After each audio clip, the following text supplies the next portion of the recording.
চলন বিলের মানুষ প্রতি মুহূর্তেই সংগ্রাম, প্রতি মুহূর্তেই বন্যা, প্রতিকূল অবস্থার সাথে যুদ্ধ করে জীবন জীবিকার সন্ধানে সচ্ছল একটা জীবনযাপন করেন। চলন বিলের সিংড়ার মানুষ সবসময় নিজের আত্মমর্যাদাকে সবসময় ডিপেন্ড করেন এবং আত্মমর্যাদা সম্পন্ন মানুষ সিংড়ার মানুষ কখনোই কোনো বিষয়ে মাথা নিচু করে নেই, ভবিষ্যতেও করবে না। আপনার আত্মমর্যাদা, আপনার সম্মানবোধ, আপনার অর্থনৈতিক চালিকা শক্তি যেখানে শক্তিশালী হবে সে বিষয়গুলাই আপনারা সচেতনভাবে সেটাকে উপস্থাপন করার চেষ্টা করবেন।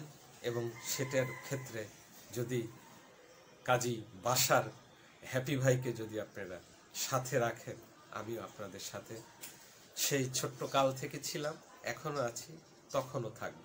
তবে আপনাদের সাথে যদি আমাকে রাখেন আমি চিরকৃতজ্ঞ এবং আপনাদের পাশেই সারা জীবন আপনাদের সাথে একজন সিংড়ার হ্যাপি ভাই হয়ে বাঁচতে চাই, হ্যাপি ভাই হিসেবে থাকতে চাই।